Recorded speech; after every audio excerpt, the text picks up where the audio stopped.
Chicken curry এমন একটা পদ, সে বাড়িতে কোনো অতিথি আসুক কিংবা উইকেন্ডের অলস দিনেতে বানিয়ে নিতে আমরা সকলেই খুব পছন্দ করি। সেই চিকেন কারি আজ বানাবো একটু স্পেশাল করে, মুঘলাই স্টাইলে। সামান্য কিছু উপকরণের অদল বদল আর পদ্ধতির একটু হেরফেরেই স্বাদ বেড়ে যাবে অনেক গুণ। সেই super tasty delicious Mughlai chicken curry আজ বানাবো খুব সহজে, পারফেক্টভাবে। আমি ঋতুপর্ণা, আপনারা দেখছেন ঋতুর রান্নাঘর। প্রথমেই চিকেনটা ম্যারিনেট করে নেব।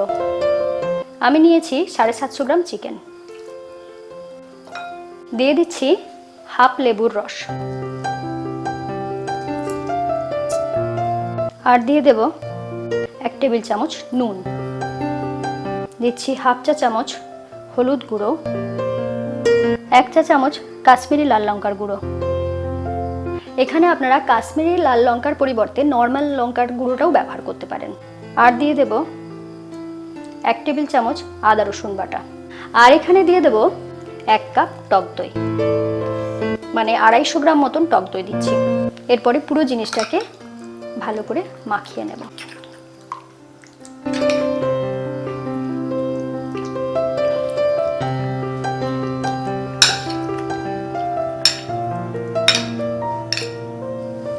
এইভাবে ম্যারিনেট করে আমি চিকেনটাকে রেখে দেবো আধ ঘন্টার জন্য। মুঘলাই চিকেন কারির টেস্টটা আর একটু বাড়িয়ে নেওয়ার জন্য বানিয়ে নেব একটা মশলা। দিয়ে দিচ্ছি 1 চা চামচ গোটা জিরে, সাথে দিয়ে দেব 1.5 চা চামচ গোটা ধনে, 12 থেকে 15টার মতন গোটা গোলমরিচ। লবঙ্গটা খুব কম দিতে হবে, মাত্র 2টো লবঙ্গ নিয়েছি। আর দিয়ে দেব একটা শুকনো কাশ্মীরি লঙ্কা, এটাকে ছিঁড়ে দিচ্ছি যাতে ভাজতে সুবিধা হয়।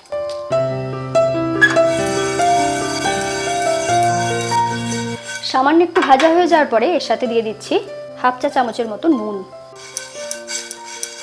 1 থেকে 1.5 মিনিট এটাকে ভেজে নিয়েছি।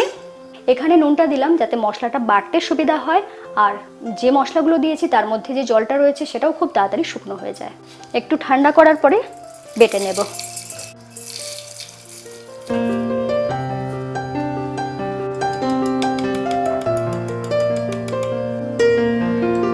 দেখুন মিহি করে গুঁড়ো করে নিয়েছি। মোগলাই খাবারে ড্রাই ফ্রুটসের আধিক্য বেশি।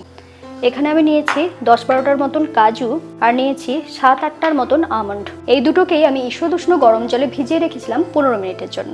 কাজু আর আমন্ডটাকেও আমি বেটে নেব।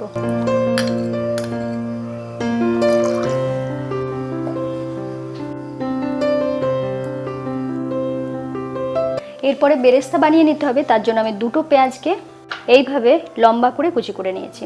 বেরেস্তা বানানোর আগে যেটা করতে হবে, পেঁয়াজটাকে ছাড়িয়ে নিতে হবে।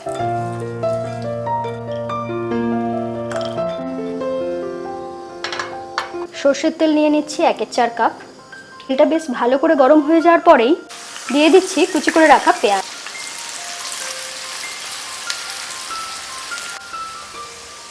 দেখুন লালচে রং এসে গিয়েছে। এখানে বেরেস্তাটা যে হবে হালকা ব্রাউন নয়, একটু ডিপ ব্রাউন করে ভাজবো, যাতে এই গ্রেভির রংটা খুব ভালো আসে। দেখতে দেখতে দেখুন একদম পারফেক্ট রং এসে গিয়েছে। এরপর তুলে নিচ্ছি। যতটা সম্ভব তেলটা ঝরিয়ে তুলে নিতে হবে।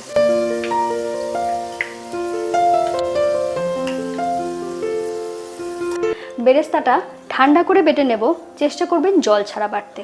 এই তেলেতেই আমি রান্নাটা করে নেব। ওই তেলে ফোড়নে দিয়ে দিচ্ছি একটা দারচিনির টুকরো, 4টে ছোট এলাচ, হাফ চা চামচ সাজিরে।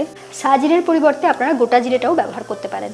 আর দিয়ে দিচ্ছি 6-7টার মতন গোটা গোলমরিচ। সাথে আর একটা জিনিস দিয়ে দিচ্ছি 2টো তেজপাতা। ফোড়নটাকে ভালো করে ভেজে নিচ্ছি। দিয়ে দিচ্ছি কিছুটা পেঁয়াজ কুচি,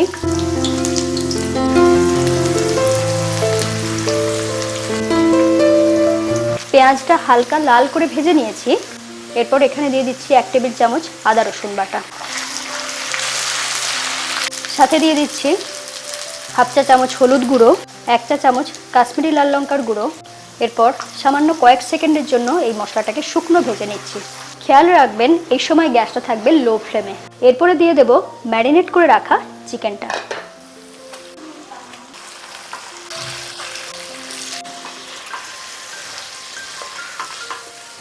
প্রথমে এইভাবে চিকেনটাকে একটু ভেজে নেব।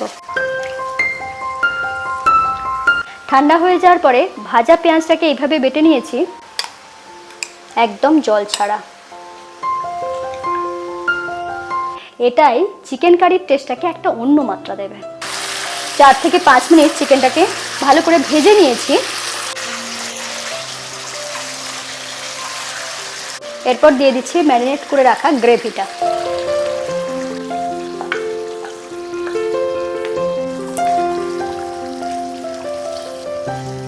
এই সময় দিয়ে দিচ্ছি ভাজা মশলাটা।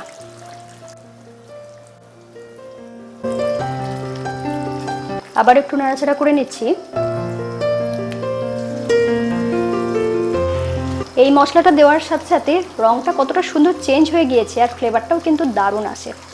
এরপর দিয়ে দিচ্ছি ভেজে রাখা পেঁয়াজ বাটা।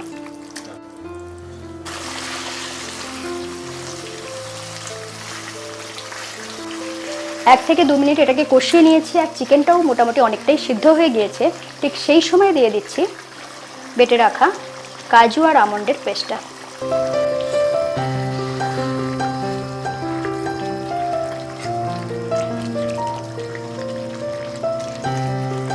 চিকেনটা বেশ ভালো মতন কষানো হয়ে গিয়েছে। এরপর একটু ঢাকা দিয়ে দিচ্ছি। 2 থেকে 3 মিনিট ঢাকা দিয়ে রেখেছিলাম। দেখুন উপরে তেল উঠে এসেছে, কষানোটা ভালো মতন হয়ে গিয়েছে। এরপর গ্রেভির জন্য আমি দিয়ে দিচ্ছি জল। আমি এখানে মশলা ধোয়া জল ব্যবহার করছি 1 কাপ মতন।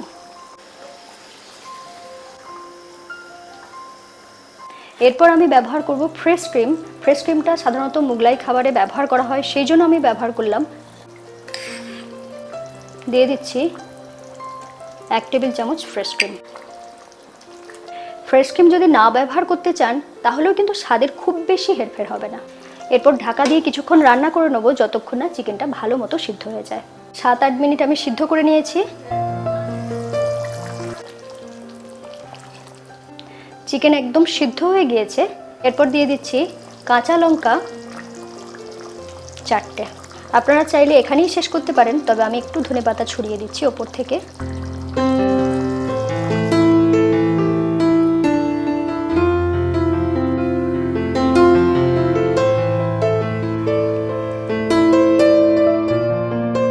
রেসিপিটা কেমন লাগলো লিখে জানাতে ভুলবেন না। চ্যানেলটা সাবস্ক্রাইব করে নিন, বেল আইকন প্রেস করে রাখুন। সকলে খুব ভালো থাকুন আর দেখতে থাকুন ঋতুর রান্নাঘর।